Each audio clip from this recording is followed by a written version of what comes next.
நம்மளுடைய குடல்லையும் பாத்தீங்கன்னா நம்ம டாய்லெட் நம்ம நெக்ஸ்டா போயிட்டோம்னு சொல்லி ஆனா அந்த சைட்ல வந்து ஃபுல்லா ஒட்டிட்டு சரிங்களா. இது எல்லாத்தையும் உரிச்சு குடலை வந்து சுத்தமா ஆக்கிடுங்க. அதுக்கு நான் இன்னைக்கு செஞ்சே காட்ட போறேன். வணக்கம், பூச்சம் சித்த வைத்து பேசுறேன். இன்னைக்கு நான் என்ன செய்ய போறேன்னா, நான் நிறைய பேருக்கு வரவங்களுக்கு எல்லாத்தையும் நான் இது சொல்லியிருக்கேன். என்னன்னா சரிங்களா, மருந்து சாப்பிடாத அப்படின்னா வயிறை கொஞ்சம் சுத்தம் பண்ணிக்கிங்க, வயிறை சுத்தம் பண்ணிக்கிங்க சரிங்களா.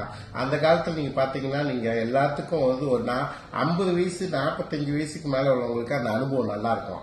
6 மாசத்துக்கு ஒரு தடவை 3 மாசத்துக்கு ஒரு தடவை வயிறை வந்து சுத்தம் பண்ணி கொடுத்துருவாங்க சரிங்களா. ஒரு சாக்லேட் மாதிரி கொடுப்பாங்க, இல்லை ஏதாவது கலந்து கொடுப்பாங்க சரிங்களா. வயிறு வந்து சுத்தமாயிரும். அன்னைக்கெல்லாம் நீங்க நல்லா டாய்லெட் போவீங்க நீங்க சரிங்களா. ஆனா இன்னைக்கு யாருமே அதை சுத்தப்படுத்துறது இல்லை சரிங்களா. அதுக்கு நான் வீட்டில் உள்ளது சிம்பிளான ஒரு வைத்தியம் சொல்றேன் கேளுங்க. இதை நீங்க சாப்பிட்டு ஒரு 2 to 3 ஹவர்ல பாத்தீங்கன்னா ஒரு 5 தடவை 6 தடவை உங்களுக்கு டாய்லெட் போகும் சரிங்களா. டாய்லெட் போனா எப்படின்னு கேட்டீங்கன்னா, நல்லா கேட்டுங்க. நம்ம உதாரணத்துக்கு நம்ம வீட்டில் வந்து ஒரு பைப் இருக்குது. ரொம்ப நாள் ஆச்சுன்னா சைட்ல பாத்தீங்கன்னா ஒரு மாதிரி கரை பிடிச்ச மாதிரி இருக்கும். நீங்க கழட்டி மாத்தக்குள்ள பாத்தீங்கன்னா சரிங்களா. இது வந்து அந்த பிளாக் அந்த இது சைட்ல ஒட்டிட்டு. அதே மாதிரிதான் நம்மளுடைய குடல்லையும் பாத்தீங்கன்னா நம்ம டாய்லெட் நம்ம நெக்ஸ்டா போயிட்டோம்னு சொல்லி ஆனா அந்த சைட்ல வந்து ஃபுல்லா ஒட்டிட்டு இருக்கும் சரிங்களா. இது எல்லாத்தையும் உரிச்சு குடலை வந்து சுத்தமா ஆக்கிடுங்க. அதுக்கு நான் இன்னைக்கு செஞ்சே காட்ட போறேன் சரிங்களா. இங்க பாருங்க, இது ஒண்ணு இல்லைங்க, ஓம தண்ணி தாங்க சரிங்களா. ஓம தண்ணி ஈஸியா நீங்க கடையில் போய் வாங்கிக்கலாம் சரியா. நீங்க என்ன பண்ணுங்க, இந்த அளவுக்கு அந்த ஓம தண்ணி ஊத்துங்க. பாருங்க, கா கிளாஸுக்கு கொஞ்சம் கூட சரியா. பாத்தீங்க, கா கிளாஸுக்கு கொஞ்சம் கூட ஓம தண்ணி இருக்குதா. ஓகே, இது வந்து நாங்க அடிக்கடி பாய்க்கிறதுனால நாங்க என்ன பண்றோம், பெரிய இதுலயே நாங்க ஊத்தி வச்சுக்குவோம். ஏன்னா நாங்க அடிக்கடி இந்த எண்ணெய் வந்து பாய்ப்போம் சரிங்களா. இது ஒண்ணு இல்லைங்க, விளக்கணம் தாங்க. இந்த கரண்டி எடுத்துங்க. இந்த மாதிரி 3 கரண்டி நீங்க விளக்கணம் ஊத்துங்க. பாருங்க, 3 கரண்டி ஊத்துங்க. இந்த மாதிரி 1 சரிங்களா. ரொம்ப சிம்பிளான மெத்தடுங்க. 2 என்ன செய்யுங்க, பிள்ளைங்களா இருந்துச்சுன்னா தயவு செய்து 3 கரண்டி ஊத்தாதீங்க சரிங்களா. 1.5 கரண்டி ஊத்தினாவே போதும் சரிங்களா. இந்த மாதிரி 3 கரண்டி ஊத்துங்க சரிங்களா. ஊத்தன கேடை என்ன செய்யுங்கன்னா, இந்த கிளாஸ் இது இந்த கரண்டி இதுலயே போட்டு கிண்டிட்டு சரிங்களா. இந்த மாதிரி வெதுன்னு தண்ணி இருக்குதுல்ல சரிங்களா. வெதுன்னு தண்ணி என்ன செய்யுங்கன்னா ஒரு 3/4 கிளாஸ் ஊத்திடுங்க. ஊத்திட்டீங்களா, எவ்வளவுதாங்க முடிச்சு சரிங்களா. இதை நல்லா கிண்டி சரிங்களா குடிச்சிருங்க சரிங்களா.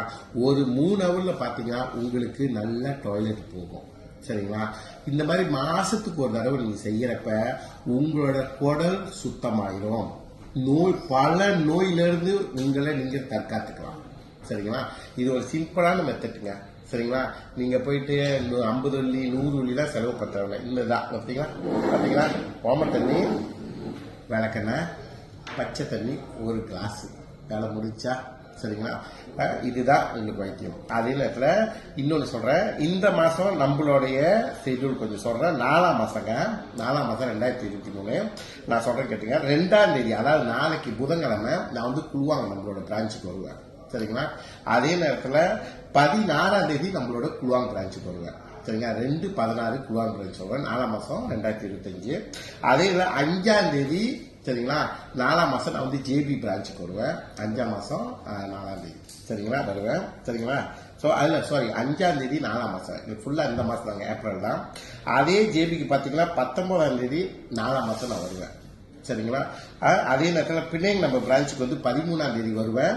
27ஆம் தேதி நான் பிணைங் பிரான்ச்சுக்கு வருவேன். 4ஆம் மாசம் 13, 27 தான் வருவார் சரிங்களா. நிறைய பேர் என்னோட டிக்டாக்கை ஃபாலோ பண்ணிட்டு இருக்கீங்க. நீங்க முடிஞ்சா ஃபாலோ பண்ணுங்க சரிங்களா. நிறைய பேர் ஃபாலோ பண்ணாம இருக்கீங்க, ஃபாலோ பண்ணுங்க. அதில் நிச்சயம் உங்களுக்கு வந்து பல நியூஸ் உள்ள இருக்குது உங்களுக்கு சரிங்களா. ஒருத்தவங்க நோய் வந்த பிறகு அவங்க ஆள் மனசுல யாராவது ஒருத்தவங்க நம்ம நோயை குணப்படுத்த முடியுமா, யாராவது குணப்படுத்துவாங்கன்னு சொல்லி அவங்க நிறைய வந்து மனவேதனையில இருப்பாங்க. அந்த மாதிரி உள்ளவங்க இங்க நிறைய பேர் வந்து என்கிட்ட குணமடைஞ்சிருப்பாங்க. அவங்களோட டெஸ்டிமோனிகள் நம்மளோட உள்ள இருக்கும், நீங்க பாத்துக்கலாம். இன்னொன்னு, இந்த இதுக்கு நீங்க வரதா இருந்தா அப்படி உங்களுக்கு தெரியலன்னா சரிங்களா, உள்ள பாருங்க, நான் சொல்ற நம்பருக்கு நீங்க கால் பண்ணிக்கலாம். 0111 053 878 நீங்க கால் பண்ணலாம்.